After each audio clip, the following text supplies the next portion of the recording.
name is Gradye Parsons. I am a Presbyterian minister, partially retired. I previously served as stated clerk of the General Assembly of the Presbyterian Church USA from 2008 to 2016, which is the highest constitutional officer in the church.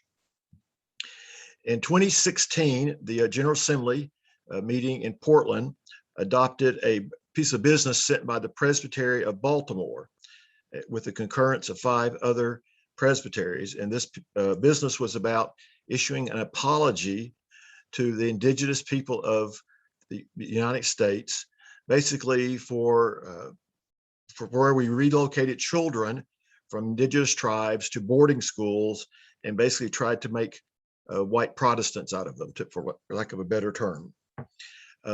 There's nothing particular significant about the timing of this. It's just something that was way overdue to be done. As you know, there have been many stories beginning in the early part of the 2000s about the boarding schools, both Episcopalian and Presbyterian and others, both in America and Canada.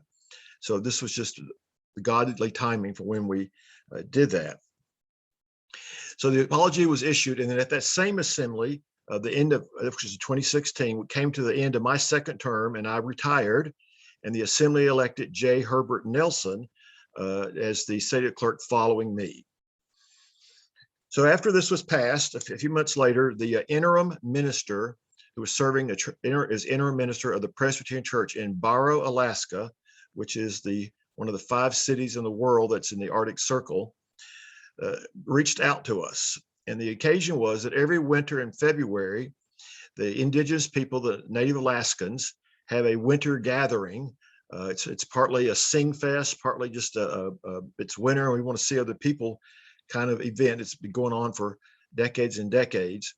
And he thought it would be a very appropriate and needful thing if the General Assembly, in its effort to make this apology real, would come to Barrow, Alaska in February and apologize in person to the Native Alaskans. The reality is these boarding schools, the ideas behind these boarding schools, all of this was basically led by white Protestants. J. Herbert Nelson is an African American, and it did not seem appropriate to ask an African American, even though he was the current stated clerk, to apologize for what Protestants had done for over 200 years. So they asked me to come out of retirement and to go with J. Herbert to Barrow, Alaska to make this apology. Again, at this event, there were each of these little villages of Native Alaskans. They come, they each sort of put on sing some songs in either their native language or in English. And then it goes on. So it's a whole sing fest that goes on for a couple of hours.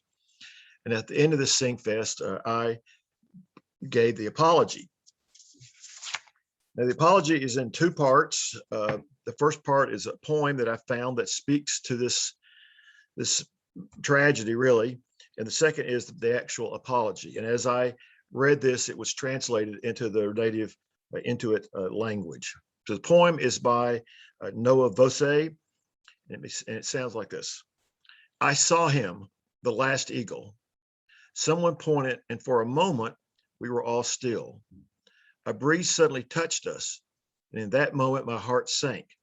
For somehow I knew, I think, despite hope, we all knew, so we stood there silently, at last together.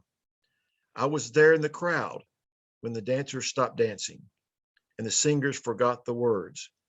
A group of children played tag, while an old man sat outside the circle in his blue fold-out chair, trying hard to hide his tears. I didn't realize until then how much they had taken and how much we had let them take. So children from Native Alaskan tribes were taken from the northern part of the state down to boarding schools in the southern part of the state, where with the best of intentions, we thought we were going to train them how to be 20th century Americans. We were going to teach them trades. We were going to teach them English. We were going to make them forget their languages, forget their customs, forget their understanding of the spiritual world. We were going to basically recalibrate them or reboot them and to make them different kinds of people. So a child, theoretically, at this school if his mother was able to write, would get a letter in a language he did not know anymore. Or if he had a chance to call when they later his phones, he would not understand what she was saying. So that's what a great rip, what a great tear this was between generations. And if the children went back to their village, even if they could speak the language, they may not have learned the skills they needed to survive as Native Alaskans in the winter especially in around Barrow, Alaska. So here's the confession that I read.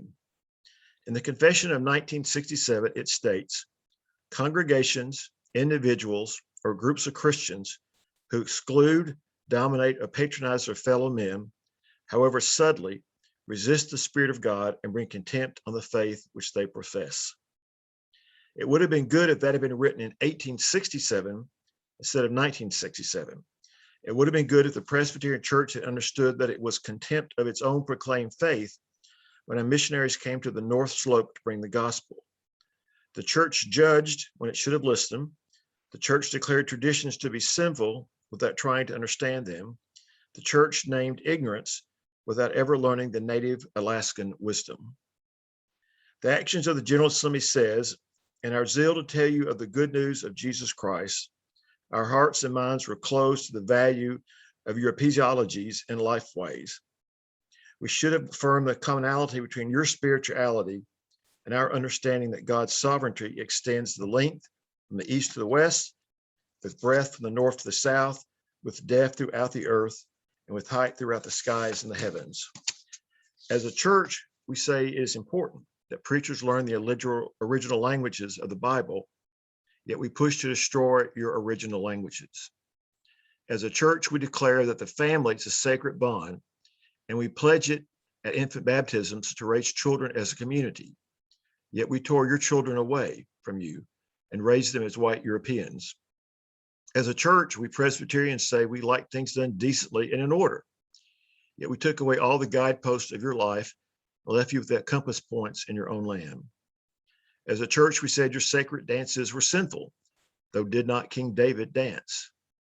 As a church, we condemn you for aren't getting your living from the sea, yet did not the disciples fish. As a church that had never survived an Alaskan winter, we thought we knew how to tell you to live. As the stated clerk of the 222nd General Assembly that met in Portland, Oregon, I've come to offer an apology on behalf of the whole Presbyterian Church, USA. It has taken us too long to get to this apology. Many of your people who deserve the apology the most are gone. But late though it may be, it is a sincere and humble apology that I give you today. May God have mercy on us. May Christ have mercy on us. May God have mercy on us. And now may a new chapter begin. So on the stage with me were most of these singing groups, and of course the translator, Jay Herbert, and some others. And all of these older men and women, there were tears running down their faces as we acknowledged the pain they had suffered because we thought we knew best how to tell them to live. And some of them were not in the boarding schools, but they were children of the people who were in the boarding schools. But the pains carried beyond one generation, and their struggle to live in this world that they'd lived in for hundreds of years. We made that struggle harder because we took away, like we said, their moorings of their life.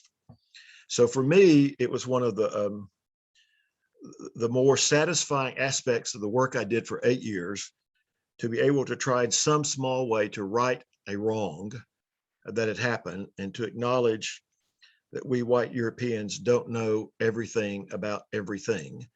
And that even though people like one of the Presbyterian heroes, Sheldon Jackson, may have meant well, he did incredible harm by breaking apart families and sending them to the opposite ends of the state. So sometimes the church gets it right, and sometimes the church, when it reaches into its humility, does the godly thing. And I think this was one of the godly things that the Presbyterian Church did in that year. So thank you for letting me share this with you. Thank you for letting me share something that was an important part of my life experiences. And I just pray that we can all continue to learn from this as we think about the people that have lived on this land for hundreds and hundreds of years before we got here. Thank you.